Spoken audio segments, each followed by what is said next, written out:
Hi guys, welcome back to Badminton Insight. I'm Greg. I'm Jenny. And we're international badminton players, and I also have lots of experience in coaching. We're now coming to the end of week 6 of lockdown.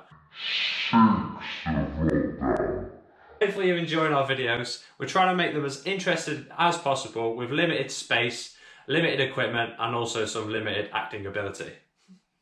We've got loads of videos coming up for you, so make sure you smash that subscribe button, turn the notifications on so you don't miss these when the time comes, and please leave any feedback or suggestions you may have.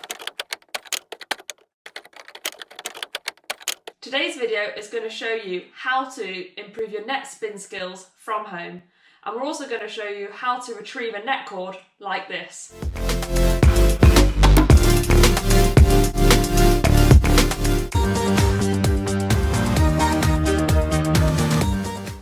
Firstly, we're going to look at how to practice controlling the spin from our opponent's net shots.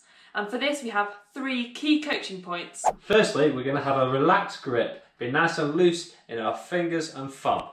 Secondly, we're going to try and hit against the spin of the shuttle, as that will really enable us to control the shot. And lastly, we're not trying to hit the shuttle too hard, it needs to be a light, delicate touch. We're going to start by spinning the shuttle to ourselves to get used to this control and feel of the shuttle on the strings. Now, we're going to start on our forehand and we're going to practice spinning it to ourselves from an out to in spin as well as an in to out spin. This is of course most commonly used in singles, as creating that height on the shuttle is going to help generate the revolutions and it's going to come down steeper, making it harder for our opponents to retrieve. Now this is in contrast to doubles, where there's often more pressure from the front of the court, so we can't actually get away with playing that loopier net shot, so we often go for more flatter net shots. So I'm going to have a try at this.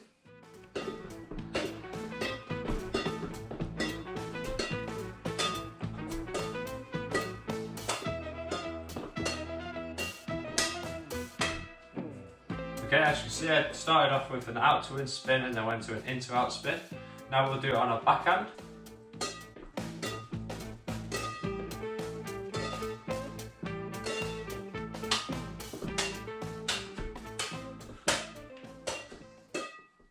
Moving on from that, we're going to practice now hitting with someone if you have someone in isolation with you that's a good level, or you can get someone to hand feed you. But first, we need to put our net up.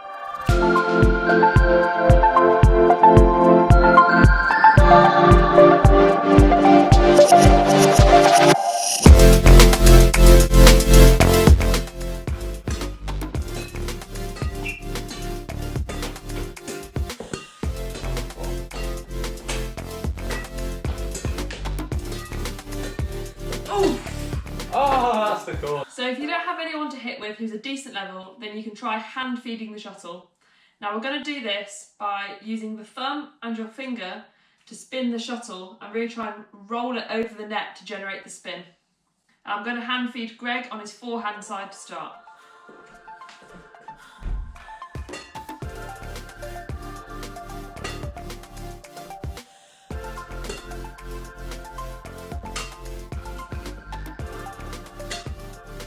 As you can see, I was reacting to the spin that Jenny created because it was different every time, and I adjusted between going from in to out and out to in, depending where the cork was coming down.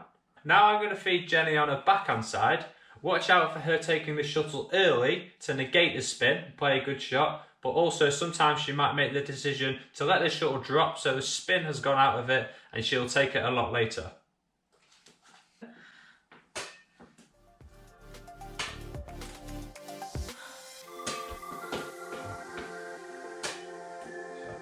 Ultimate spin.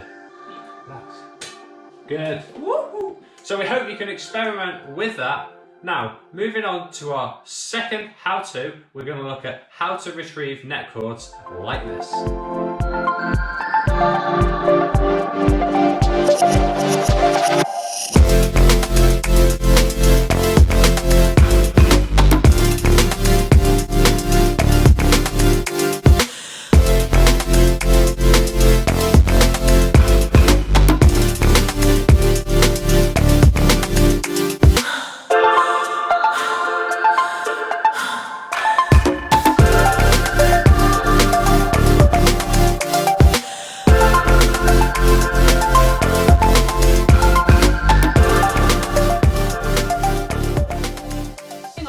second type of net that we're using in this video.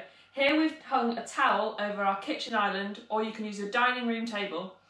And we've used the towel as a good visual representation of when trying to get the net cords back. We want to make sure that we're not hitting the net, as that's obviously a fault.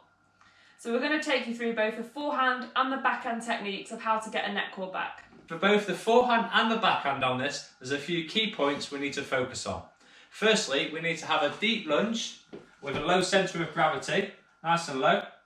Secondly, our arm needs to be in line with our lunging racket leg, not out here, so that we have control. Okay. Thirdly, we need to be quite close to the shore, so we're not trying to play this shot out there. Again, being close gives us that control. And lastly, we need to have relaxed fingers and thumb. So for the forehand, we actually need to have a backhand grip, and we need to go from an in to out motion, like Ginting did on that video.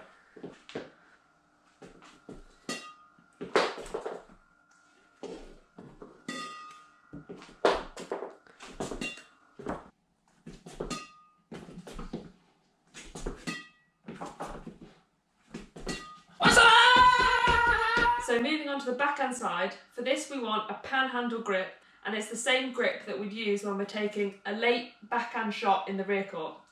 And as Greg said just before, we want to have a nice low stance and going close to the shuttle and making sure our racket arm is in line with our front leg. And as we're about to hit the shot at the very last second, we want to bring both our arm and our wrist back and away, just like Chong did.